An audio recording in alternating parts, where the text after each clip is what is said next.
de esta serie basada en el ministerio, en la vida y en la obra de nuestro Señor Jesucristo. Y hoy estaremos hablando de un tema sumamente importante y que ya con esto finalizamos, por lo menos estas series, y estaremos hablando de un tema sumamente actual y trascendente y edificativo, como lo es la segunda venida de nuestro Señor Jesucristo aquí a la tierra. Quiero pedirte que busquemos en nuestras Biblias el pasaje bíblico del cual quiero hablarte hoy. Se encuentra en el libro de los Hechos, en el capítulo 1, versículos 6 al 11. Hechos capítulo 1, versículos 6 al 11, dice así: Entonces los que se habían reunido le preguntaron diciendo: Señor, ¿restaurarás el reino a Israel en este tiempo? Y les dijo: no os toca a vosotros saber los tiempos o las sazones que el Padre puso en su sola potestad, pero recibiréis poder cuando haya venido sobre vosotros el Espíritu Santo, y me seréis testigos en Jerusalén, en toda Judea, en Samaria y hasta lo último de la tierra. Y habiendo dicho estas cosas, viéndolo ellos, fue alzado y le recibió una nube que le ocultó de sus ojos. Y estando ellos con los ojos puestos en el cielo, entre tanto que él se iba, he aquí se pusieron junto a ellos dos varones con vestiduras blancas, los cuales también les dijeron: varones Galileos, ¿por qué estáis mirando al cielo? Este mismo Jesús, que ha sido tomado de vosotros al cielo, así vendrá como le habéis visto ir al cielo. Acompáñame a orar, pidiéndole al Señor que dirija estas palabras que tendremos hoy y que espero que sean de edificación para tu vida. Señor, alabamos tu nombre y nos encomendamos en tus manos para que tu palabra pueda ser de edificación para nuestras vidas, que el Espíritu Santo la utilice para nuestro crecimiento personal y espiritual. Lo pedimos en tu nombre. Amén. Como te dije, hoy estaremos hablando de la segunda venida de Cristo, una esperanza gloriosa. Lo primero que quiero comentarte es que estamos viviendo unos días realmente impactantes y que probablemente nos tengan con nuestra atención puesta en cada evento que ocurre en la humanidad, porque lo que estamos viviendo hoy en el año 2021, los que quizás no tenemos mucho tiempo, no tenemos tanto tiempo como otras personas que tienen más años que nosotros, probablemente no hayamos vivido una situación en el mundo como la que estamos viviendo actualmente. Tenemos una pandemia que todavía no hemos logrado superar, pero además tenemos una serie de eventos internacionales interesantes. Lo que ocurre en Afganistán, más una serie de eventos sobrenaturales como terremotos, más los temas de la tecnología que cada día avanza más, la velocidad a la que va el mundo, ciertamente nos hace pensar que según lo que hemos aprendido, pareciese que la venida del Señor Jesús está cerca. Y créame que lo he visto, lo he leído, he visto comentarios, mensajes en las redes sociales, gente comentando: mira, parece que ya la segunda venida del Señor está cerca. Bueno, yo quiero decirte que a la luz de este pasaje que acabamos de leer, quiero hablarte de lo que en mi opinión es el concepto bíblico alrededor de la segunda venida de Cristo, y quiero por favor que me escuches con atención, porque probablemente tengas una expectativa de que yo pueda decir algo, pero yo quiero que me escuches hasta el final para que puedas entender y captar la esencia del mensaje que la palabra de Dios hoy aplicada a nuestras vidas nos puede traer. Fíjate, lo primero que quiero decirte es que voy a hablarte de lo menos importante con base a este pasaje de las Escrituras. Yo aquí veo una idea en las palabras del Señor Jesús que divido en dos: lo menos importante y lo más importante. Dos ideas clave en estos versículos que acabo de leer: lo menos importante y lo más importante. Primero te voy a hablar de lo menos importante, ¿ok? Escúchame bien, lo menos importante. Y después te voy a hablar de lo más importante. Por eso es que no quiero que te vayas, porque no quiero que te quedes con lo menos. Quiero que te quedes con lo menos y quiero que te quedes con lo más. Entonces, te hablo en primer lugar de lo menos importante. Para hablarte de lo menos importante y para que entendamos a lo que nos referimos, voy a volverte a leer este versículo, este pasaje de las Escrituras. Mira lo que dice, versículo 6. Entonces los que se habían reunido le preguntaron diciendo: Señor, ¿restaurarás el reino a Israel en este tiempo? Quiero detenerme un momento para entender el contexto de esta pregunta. Los discípulos del Señor, minutos antes, me atrevo a decir minutos antes, no sé, pero lo cierto es que fue en el momento cercano, antes de la ascensión del Señor a los cielos, le hacen una pregunta bien interesante al Señor. Le dicen: Señor, ¿tú vas a restaurar el reino ahorita o eso no va para ahorita? Para entender bien el contexto de esta pregunta, yo te voy a pedir que hagas un ejercicio de memoria. Porque a mí se me parece mucho esto. ¿Sabes a qué? A cuando uno tiene algo importante que decirle o preguntarle a una persona y uno está en el ambiente y tiene la persona quizás cerca y tú tratas de acercártele a preguntarle algo, pero cuando se lo vas a preguntar como que la persona se mueve o cambia el tema, o a ti te da pena preguntárselo, o alguien interrumpe y total que tú te quedas con esa pregunta en los labios y no hayas cómo hacerla. Y pasa el tiempo y pasa el tiempo y tú dices: se me acaba el tiempo, ¿cómo hago? Y esa persona dice: bueno, señores, yo me retiro y me voy. Entonces tú te sientes entre la espada y la pared porque dices: necesito hacer esta pregunta, necesito hacer este comentario, pero no me atrevo. Entonces, ¿qué hago? Y no puedo desaprovechar este momento. Entonces, en ese momento te atreves y haces la pregunta. Mira, eso que te acabo de decir y que probablemente a ti te ha pasado y a mí también me ha pasado, es lo que yo pienso que le pasó a los discípulos aquí. Los discípulos tenían una duda razonable, porque si bien es cierto, los discípulos habían creído que el Señor Jesús era el Mesías y que su ministerio y su reino era un reino espiritual y que era el enviado de Dios a salvar a la humanidad y el cumplimiento de la promesa de un Salvador para la humanidad, pienso a la luz de esta pregunta que ellos tenían la duda si en paralelo del reino espiritual de Cristo también había una restauración del reino terrenal de Israel. Y entonces ellos hacen una pregunta y dicen: Señor Jesús, ¿tú vas a restaurar el reino ahora o no? Yo me imagino que ellos hasta se harían seña: pregunta, ¿no lo vas a preguntar? ¿Sí o no? Dale, dale, porque ya se nos acaba el tiempo. Hasta que uno suelta la pregunta y dice: Señor, ¿vas a restaurar o no vas a restaurar?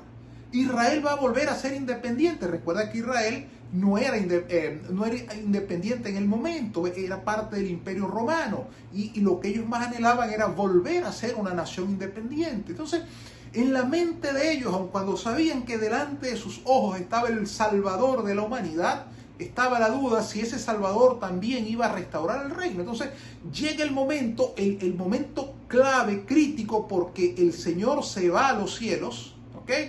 Y necesitan hacer la pregunta y aclarar esa duda.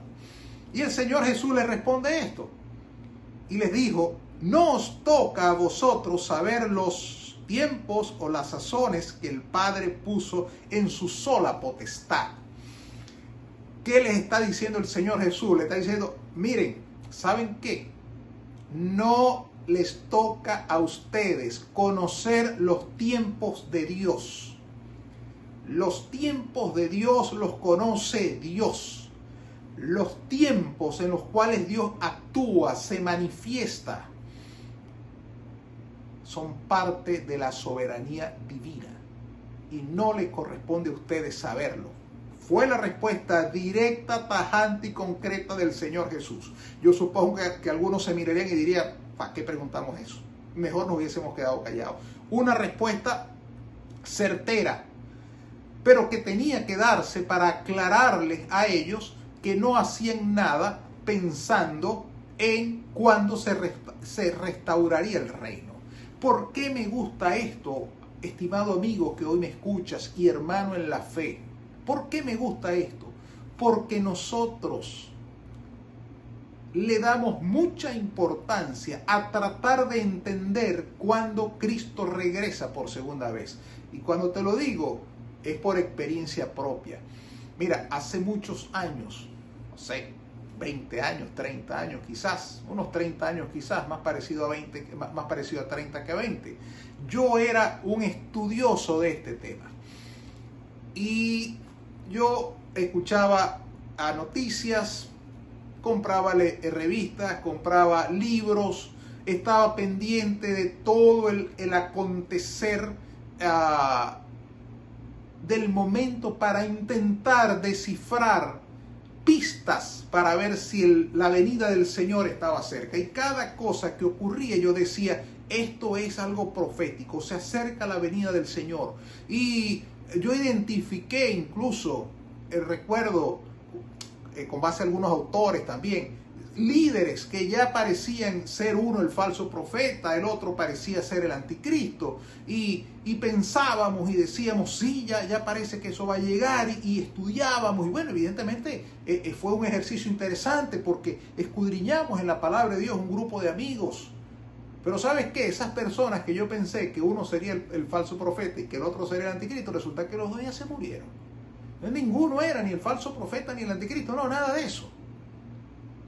Y la humanidad está llena de personajes que en algún momento fueron vistos como estos dos personajes proféticos y resulta que no son.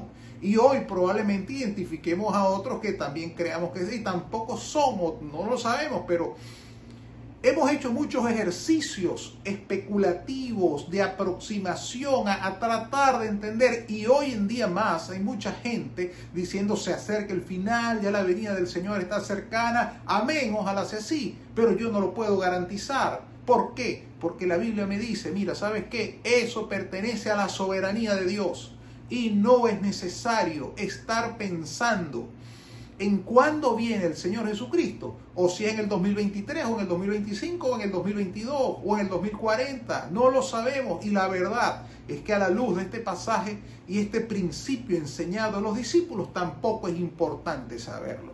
Probablemente tú, cuando escuchaste hablar del tema, la segunda venida de Cristo, pudiste pensar, bueno, Holly nos va a hablar hoy de lo que está ocurriendo, del COVID, de los terremotos, de la crisis política y la venida del Señor está cercano.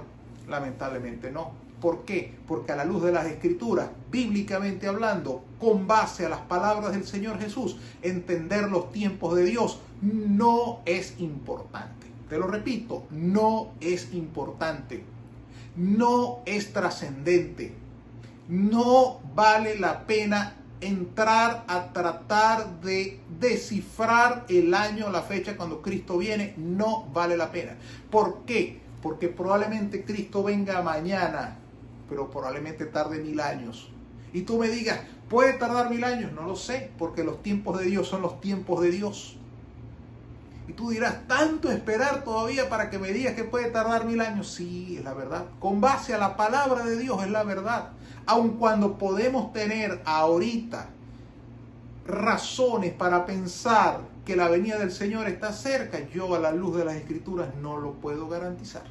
Porque anteriormente en la historia hubo situaciones similares y pasaron muchos años y el Señor no ha venido. Simplemente porque los tiempos de Dios son los tiempos de Dios. Y Dios los cumple a su tiempo. No está el hombre facultado para entender cuándo Dios actúa o cuándo Dios actuará. Lo primero que te quiero enseñar hoy es que hablar, descifrar, tratar de entender cuándo Cristo viene por segunda vez, eso es lo menos importante con base a este pasaje de las Escrituras. Fue lo que el Señor Jesús le quiso decir a los discípulos. No piensen en eso. Ahora el Señor Jesús después va a lo que realmente es importante, a lo trascendente. No los deja diciéndole, miren, esto no es lo que yo quiero que ustedes estén pensando todo el día. No es por aquí el camino es por aquí. Y aquí viene entonces lo que sí en realidad es importante. Versículo 8.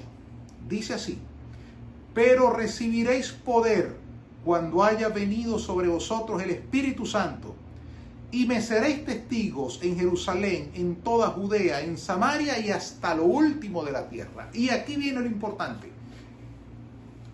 Imaginemos el evento. Los discípulos están reunidos porque ya el Señor Jesús se despide de ellos. Ya las apariciones temporales que ocurrieron durante 40 días ya no vuelven a ocurrir más. Jesús se va para volver después, pero ese después no se sabía. Jesús les dice, volvamos a recordar, ellos le dicen, Señor, ¿vas a restaurar el reino en este tiempo? Jesús le dice, no, ese tema no es de ustedes, ese tema es del Padre, ese no es de ustedes. Ustedes dedíquense a otra cosa. ¿Y a qué les dice el Señor que se dediquen? Aquí viene la parte importante del pasaje. Les dice, pero recibiréis poder cuando haya venido sobre vosotros el Espíritu Santo. Fíjense que aquí el Señor Jesús hace varias promesas. La primera promesa que hace es la de la venida del Espíritu Santo.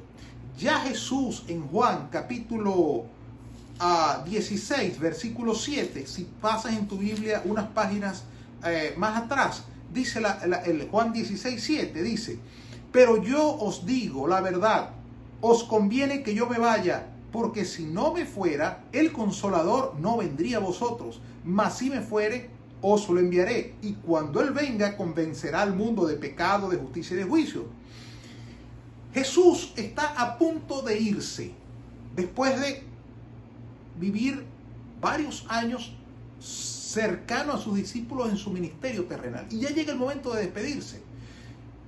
Podía haber tristeza en los discípulos. Y, como te dije anteriormente, incertidumbre por saber qué iba a pasar.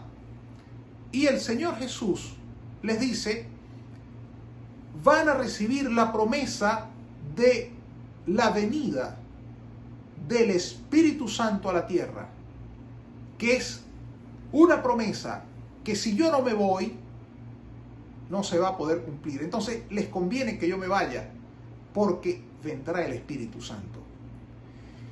La promesa de la venida del Espíritu Santo a la tierra, a morar en el corazón del hombre, a habitar dentro del hombre, es una promesa gloriosa contenida en este versículo bíblico.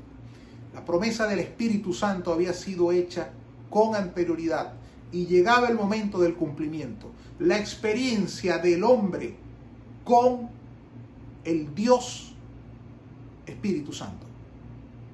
Una experiencia que el hombre comenzaría a vivir por primera vez, porque el Espíritu Santo vendría a habitar dentro del hombre para siempre. Quiere decir Jesús en consecuencia lo siguiente: yo me voy, pero ustedes no quedan solos.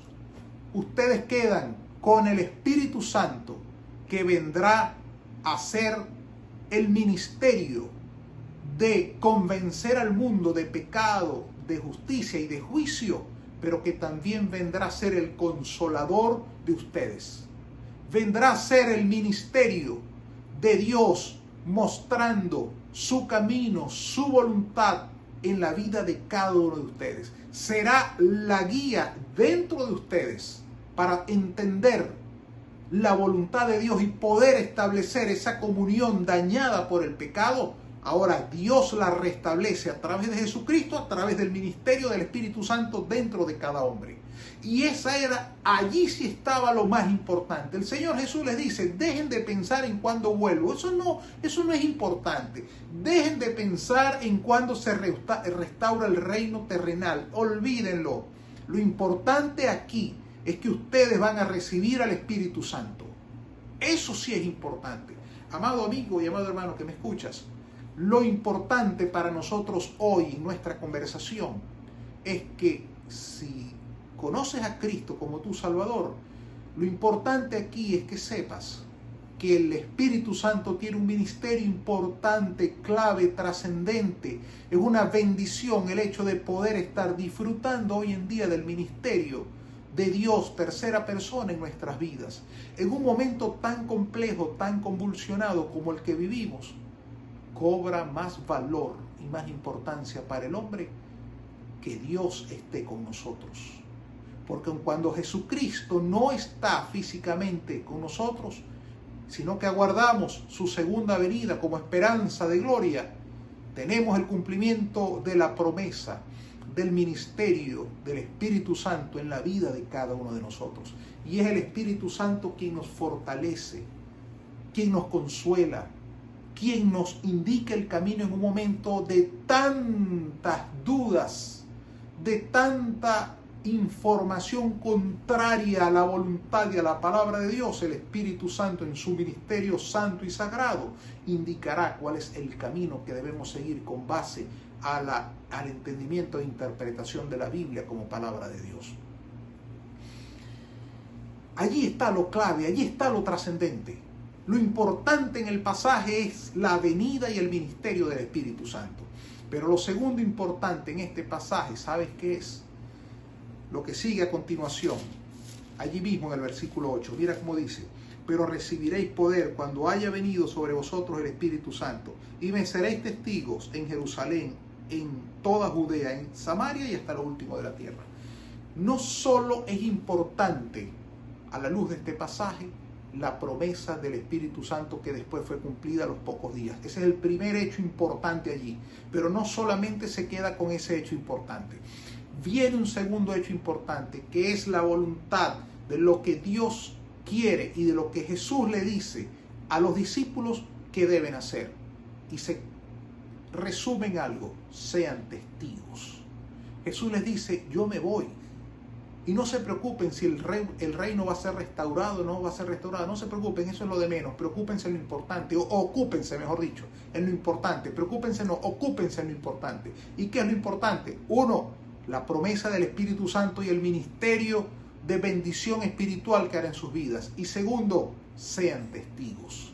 Y hablar aquí de ser testigos, ¿sabes qué significa? No significa tanto hablar. Significa demostrarle al mundo, porque el testigo es alguien que hace algo, atestiguar, testificar en un juicio con base a algo que él vio. Lo que el mundo necesita hoy es que podamos mostrarle la obra de Cristo en nuestras vidas, no solo decirlo, sino mostrarla, que el mundo pueda ver la obra del Cristo Redentor actuando en nosotros, más allá de lo que podamos decir, lo que podamos hacer. Y que nuestras vidas puedan ser de testigos de la obra de Dios en cada uno de nosotros. Eso es lo importante. Jesús le dice: a eso es que deben dedicarse, a ser testigos de la obra que yo he hecho en ustedes. Y dediquen desde ahora que yo me voy al cielo, hasta el día cuando yo regrese, que no sé cuándo, sí lo sé, pero no es para ustedes saberlo, cuando yo vendré de nuevo. Ahora fíjate algo. Hay un elemento aquí bien importante. Te hablé de lo no importante y te hablé de lo importante. Lo importante, te repito, es el ministerio del Espíritu Santo como promesa cumplida. Y segundo, la necesidad de que los hijos de Dios seamos testigos. Pero aquí hay un hecho también bien interesante. Mira esto. Versículo 9 dice: y habiendo dicho estas cosas, viéndolo ellos, fue alzado y le recibió una multitud, una nube que le ocultó de sus ojos. Y estando ellos con los ojos puestos en el cielo, entre tanto que él se iba, he aquí se pusieron junto a ellos dos varones con vestiduras blancas, los cuales también les dijeron: varones galileos, ¿por qué estáis mirando al cielo? Este mismo Jesús que ha sido tomado de vosotros al cielo, así vendrá como le habéis visto ir al cielo. Ahí hay dos aspectos que me llaman la atención y con esto concluyo. El primero de ellos es esos dos ángeles que van a darles un mensaje a ellos. Imagínate por un momento la escena. Ellos están, el grupo de discípulos, despidiendo al Señor. El Señor empieza a elevarse, dice la Biblia, a levantarse de la tierra. En el cielo lo recibe una nube. Y dice la Biblia que el Señor Jesús desaparece de sus ojos. Imagínate tú ese escenario. Yo recuerdo cuando uno despedía a familiares aquí en el aeropuerto de Maracaibo, antes, hace muchos años, uno se quedaba viendo cuando el avión despegaba y se quedaba allí como una especie de una terraza que tenía el aeropuerto aquí, y uno veía el avión despegar, y cuando el avión ya se perdía en las nubes, entonces uno le decía a la familia: bueno, nos vamos. Y había gente que se quedaba ahí un rato, nostálgico, pensando en la familia que se iba. Si eso lo hace uno, o cuando uno ve salir el carro de un familiar, se queda y hasta que no le pierde la vista al carro no se va. Imagínate el hecho de la ascensión del Señor Jesús. Yo supongo que los discípulos les hubiese encantado quedarse allí mucho tiempo para ver qué ocurría, para ver qué evento ocurría en el cielo, para ver si el Señor volvía rápido. Pero ellos reciben allí un mensaje de un ángel, y el ángel les dice, dos ángeles les dicen esto. El ángel les dice esto que te voy a leer. Dice: los cuales le dijeron: varones galileos, ¿por qué estáis mirando al cielo? Este mismo Jesús que ha sido tomado de vosotros al cielo, así vendrá como le habéis visto ir al cielo. ¿Saben qué hicieron estos ángeles? Le dijeron: señores, ¿saben qué? ¿Qué hacen mirando al cielo? Jesús se fue. Vayan a hacer lo que tienen que hacer. Él vendrá otra vez. Pero ustedes dedíquense a lo que tienen que hacer. Y dice la Biblia que ellos se fueron de allí. ¿Qué mensaje tan interesante este? Porque en la mente del hombre podía estar la idea de quedarse a ver cosas. Y los ángeles actuando por instrucción divina, porque los ángeles no actúan por instrucción, por autoinstrucción o porque ellos mismos se mandan, actúan porque Dios les da la orden. Dicen: señores, vamos a movernos, por favor, ya el Señor se fue, vendrá otra vez, pero hay que ir a hacer lo que hay que hacer. ¿Qué mensaje tan interesante? ¿Sabe por qué? Porque nosotros hacemos muy poco mirando al cielo a ver cuándo Cristo viene. Es más importante dedicarnos a la obra que el Señor nos dio. Es más importante dedicarnos a hacer la voluntad de Cristo aquí en la tierra. Es más importante dedicarnos a ser testigos, a llevarle esperanza al hombre. Es más importante seguir anunciando que Cristo viene antes que estar mirando al cielo o mirando las noticias a ver cuándo Cristo. Si los discípulos en aquel momento tan trascendente, los ángeles dijeron: señores, a hacer lo que hay que hacer. Imagínate nosotros hoy en día. No tiene sentido mirar al cielo: Señor, como escuchaba yo una vez un himno muy famoso, yo solo espero ese día, yo miro al cielo. A ver, no, aquí no hay que mirar al cielo, señores. Aquí hay que dedicarse a hacer la voluntad de Dios en nuestras vidas. Y cuando Dios decida volver, será el día más glorioso para nosotros. Porque es el día que Cristo vuelve aquí a la tierra. Y fíjate que aquí también hay otro mensaje importante. Que ese mismo Cristo que se fue va a volver. Y esa es la esperanza. Y Dios cumple, porque no ha dejado de cumplir nunca en sus tiempos. Bueno, que han pasado 2000 años. Sí. Y quizás pasen más. Pero de que cumple, cumple. De que vuelve, vuelve. ¿Cuándo? No lo sabemos. Pero mientras que ese Cristo vuelve, tenemos al Espíritu Santo, que es nuestro poder, nuestro consolador, es Dios con nosotros aquí en la tierra, ministrando en nuestras vidas, Dios ministrando directamente en nuestros corazones. Tenemos una misión que cumplir: ser testigos de Cristo. ¿Y qué más podemos hacer mientras que Cristo llega? lo dice el autor de los Hebreos.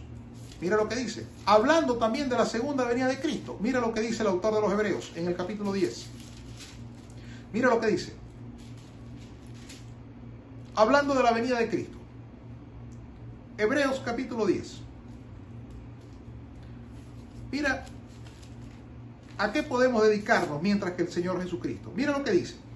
Dice, Hebreos capítulo 10, versículo 23, dice, mantengámonos firmes, sin fluctuar, la profesión de nuestra esperanza, porque fiel es el que prometió. Y considerémonos unos a otros para estimularnos al amor y a las buenas obras, no dejando de congregarnos como algunos tienen por costumbre, sino exhortándonos, y tanto más cuanto veis que aquel día se acerca. ¿Qué podemos hacer nosotros mientras que Cristo viene? Uno, lo dice la Biblia, no dejando de congregarnos, estar reunidos siempre en contacto, en comunión con nuestros hermanos en la fe, ayudándonos mutuamente, animándonos mutuamente, edificándonos mutuamente, socorriendo espiritualmente o las necesidades de cualquier persona. Y así esperamos la venida de Cristo. Y concluyo con lo siguiente. Lucas, que es el mismo autor de Hechos, cuando narra la ascensión del Señor Jesús, en Lucas capítulo 24, versículo 50 en adelante, dice así, y los sacó fuera hasta Betania, y alzando sus manos los bendijo, y aconteció que bendiciéndolos se separó de ellos, y fue llevado arriba al cielo. Ellos, después de haberle adorado, volvieron a Jerusalén con gran gozo. Ellos no se quedaron diciendo, ¿y ahora qué hacemos? Se fue el Señor, ahora nos quedamos solos en este mundo tan terrible, y quizás cuando vuelva, y la nostalgia del maestro que se fue. No. Dice la Biblia que después de adorarlo, se fueron a Jerusalén con gran gozo, con el gozo que solo puede dar la promesa de la bendición, del cuidado de Dios para nuestras vidas. Los discípulos habían conocido a Cristo y sabían que Cristo, cuando prometía, cumplía. Y llegado el momento de despedirse del Maestro, estaban seguros que ese Cristo que les había prometido también les iba a cumplir. Y eso les dio gran gozo. Ver irse al Maestro, pero saber que el Espíritu Santo vendría a acompañarlos y que además tenían una tarea por hacer, y la cual comenzaron a hacer inmediatamente, pero que también tenían la esperanza de que ese Cristo volvería. Los llenó de gran gozo. Y quiero decirte algo, estimado amigo que me escuchas hoy. Yo no sé cuándo Cristo regrese otra vez. Y si tú me preguntas a mí, yo quisiera ver con mis ojos ese evento. ¿Quién no quiere verlo? Pero yo no sé si yo lo voy a ver. No sé si tú lo vas a ver. No sé si nuestros hijos lo irán a ver o nuestros nietos lo irán a ver. Pero es que la verdad es que los grandes eventos de Dios en la historia fueron vistos por pocas personas. Pero la bendición de esos eventos, de esa promesa, nos abarca a todos nosotros, y eso es lo que nos tiene que mantener con gozo, unidos, trabajando por el Señor, esperando su venida. ¿Cuándo? No lo sabemos. Pero mientras tanto hacemos lo que hicieron los discípulos. ¿Qué hicieron los discípulos? Ser testigos y con gran gozo hacer todo lo que Dios les había pedido que hicieran. Quiero preguntarte si tú conoces a Cristo como tu Salvador personal. Si no lo conoces, esta es una buena oportunidad para que tú conozcas a ese Cristo que estuvo aquí en la tierra y que va a volver. Si quieres aceptar a Cristo como tu Salvador, repite conmigo esta oración que yo voy a hacer. Señor Jesucristo, pido perdón por mis pecados y vengo a tu presencia para pedirte que seas mi Salvador